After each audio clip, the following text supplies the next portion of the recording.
I need to tell you something that might feel uncomfortable to hear, especially if you consider yourself financially responsible.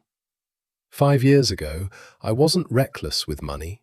I paid my bills on time, I didn't have an obvious spending problem, and yet I had almost nothing saved, no investments, and no real plan for the next 10 years of my life. That's the part that should concern you. You don't have to be irresponsible to end up broke.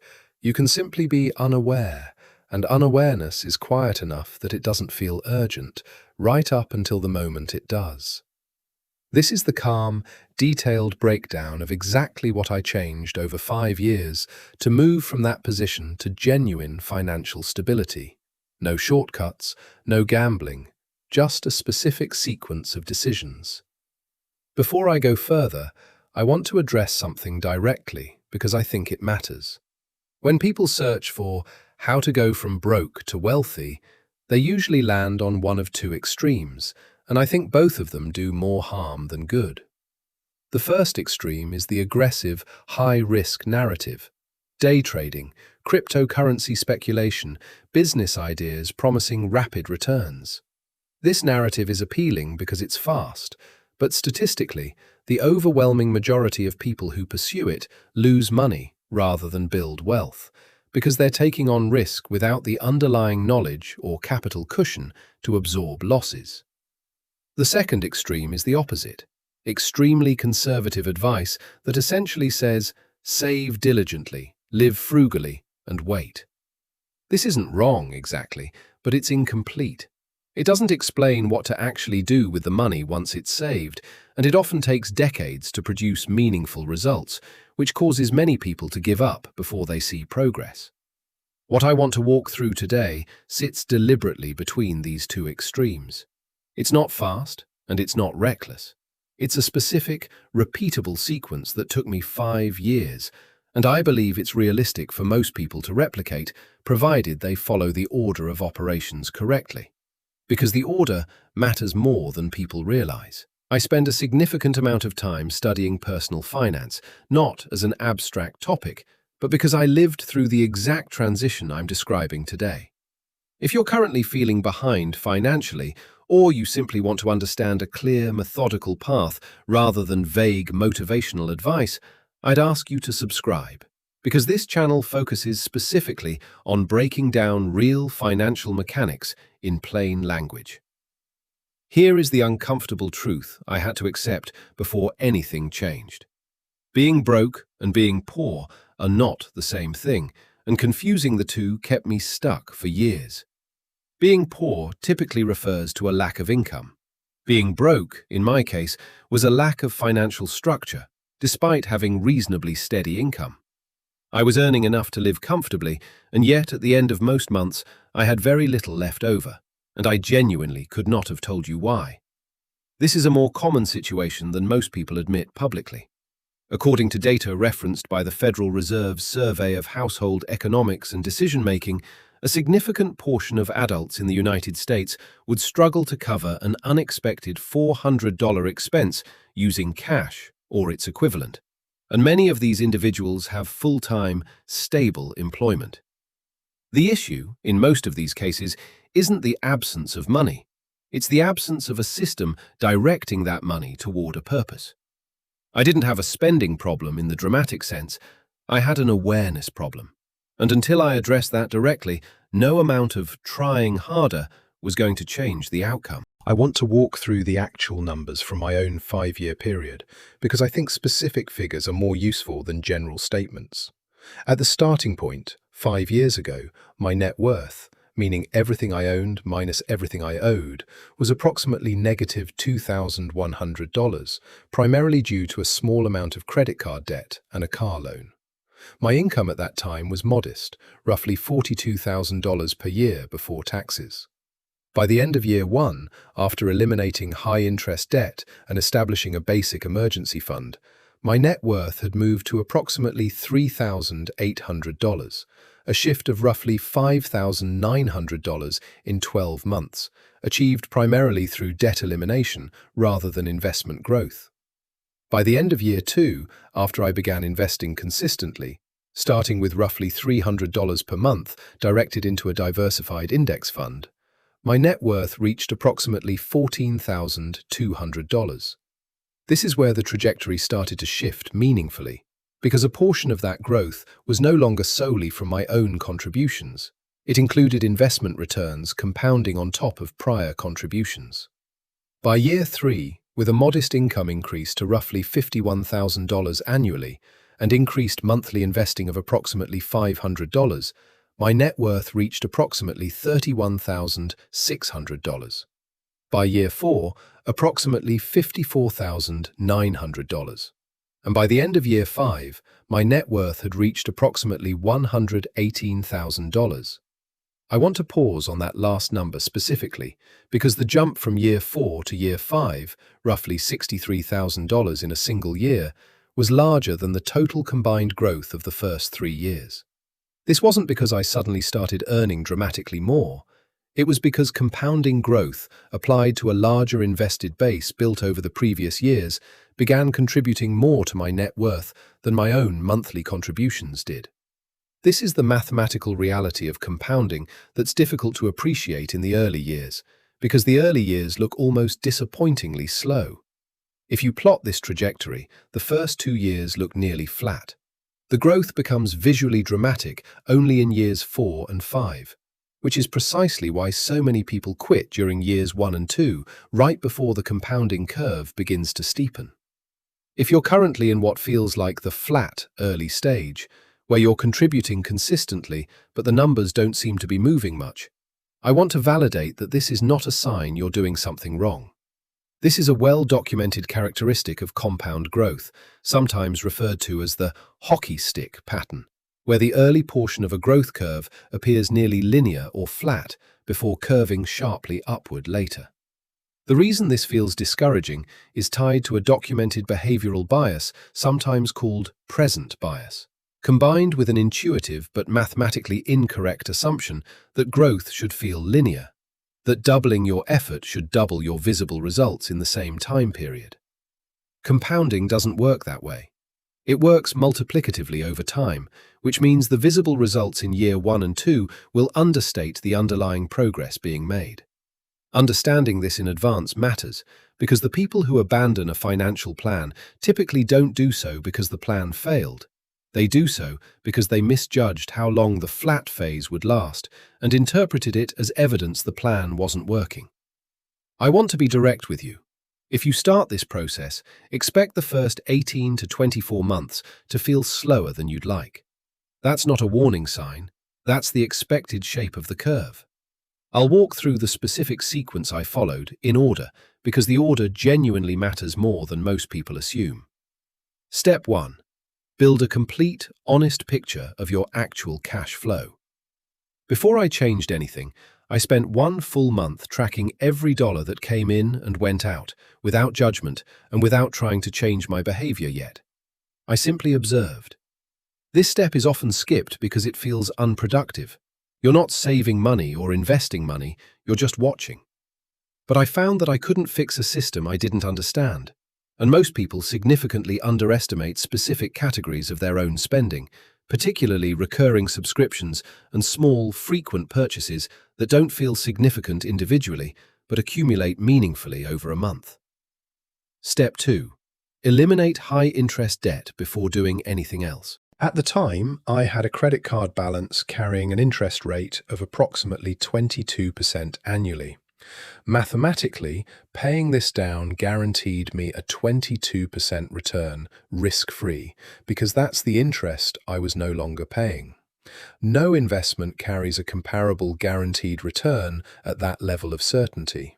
I prioritized this above everything else, including saving, because carrying high-interest debt while simultaneously trying to invest is, in almost all cases, mathematically counterproductive. The interest owed on the debt typically outpaces realistic investment returns. Step 3. Establish a baseline emergency fund before investing.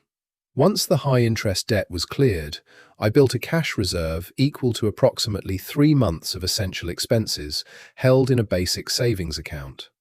This step again felt unproductive at the time because that money wasn't growing meaningfully. But its purpose wasn't growth. Its purpose was protection. I later confirmed how important this was when a car repair cost me approximately $1,100 during year 2. Because I had this reserve, I didn't need to use a credit card or interrupt my investing contributions to cover it. Step 4. Automate a fixed percentage of income into investing, regardless of amount. Starting in year 2, I set up an automatic transfer of a percentage of my income, initially about 8%, later increasing to roughly 12% by year 4, into a diversified, low-cost index fund. I deliberately chose a percentage rather than a fixed dollar amount so that as my income grew, my contributions grew proportionally without requiring me to manually adjust anything. Automation removed the dependency on daily motivation, which I found to be unreliable over a 5-year period. Step 5. Gradually increase income through deliberate, targeted effort, not just time.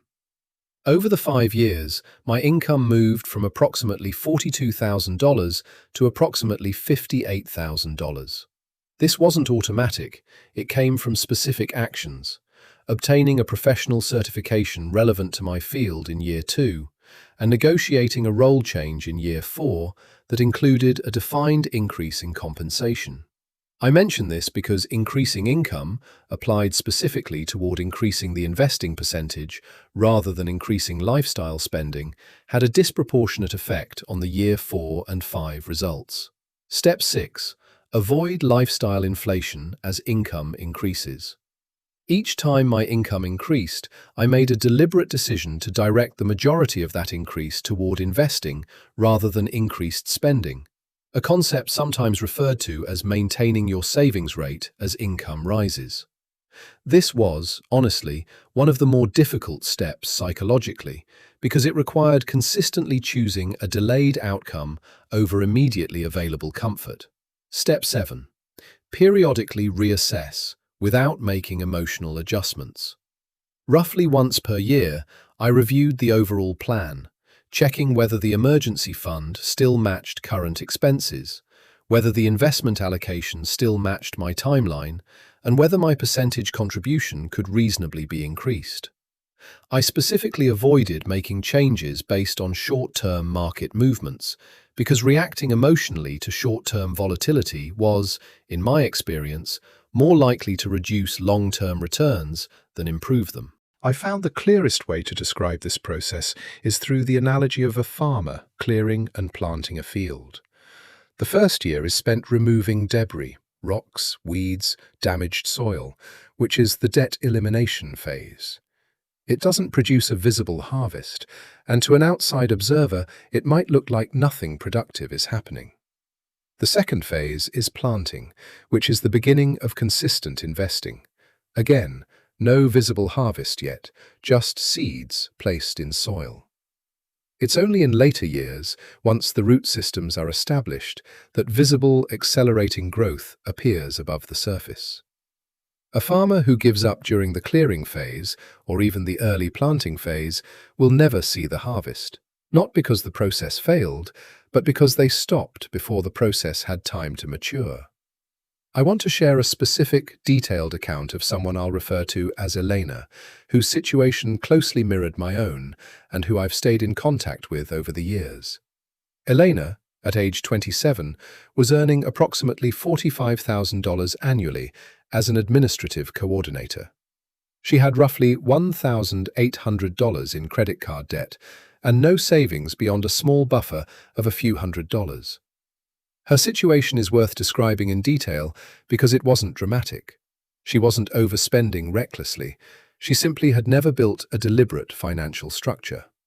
In her first year, following essentially the same sequence outlined above, Elena eliminated her credit card debt within 7 months by directing an additional $260 per month toward it, on top of minimum payments, funded primarily by reducing dining out expenses and cancelling 3 subscription services she'd forgotten she was paying for. By the end of year 1, her net worth had moved from approximately negative $1,500 to approximately positive $2,900. In year 2, she built a 3-month emergency fund of approximately $6,300, based on her essential monthly expenses of roughly $2,100. Once that was established, she began automatically investing 10% of her income, approximately $375 per month at the time, into a broad, diversified index fund. By the end of year 2, her net worth reached approximately $11,400. In year 3, Elena completed a professional certification in project management, which contributed to a role change that increased her income to approximately $52,000. She increased her investing percentage to 13%, and her net worth reached approximately $24,700 by year's end. Year 4 saw a more modest increase in income to approximately $55,000, but the compounding effect of 3 years of consistent investing began to show more clearly. Her net worth reached approximately $43,200. By year 5, Elena's income had reached approximately $58,500. Her investing contribution remained at 13% of income, and her net worth reached approximately $89,600, nearly double the previous year's figure, driven substantially by investment growth compounding on a now larger invested base, rather than new contributions alone. When I asked Elena to describe the experience in her own words, she said, "The first year and a half felt like I was working hard for almost nothing to show. I remember checking my accounts and feeling like the numbers barely moved, even though I was doing everything I'd planned. It wasn't until year 3 that I actually started to believe the plan was working, and by year 5, the growth in a single year was bigger than what I'd built in the first 2 years combined. If I'd quit after year 1 because it felt slow, I would have missed the part where it actually started working." To summarize the sequence, first, build an honest, complete picture of your actual cash flow. Second, eliminate high-interest debt before anything else. Third, establish a baseline emergency fund for protection, not growth. Fourth, automate a percentage of your income into diversified investing. Fifth, deliberately increase your income through targeted effort. Sixth, direct income increases toward investing rather than lifestyle inflation. And seventh, review your plan periodically without making emotional short-term adjustments. I want to leave you with a direct question, and I'd genuinely like you to answer it honestly in the comments. Which step in this sequence are you currently on, and what specifically is stopping you from moving to the next one? Not in a general sense, specifically. Because the difference between staying stuck and moving forward usually comes down to identifying that one specific, honest answer. If this breakdown was useful to you, consider subscribing, because I'll continue covering these mechanics in detail in future videos.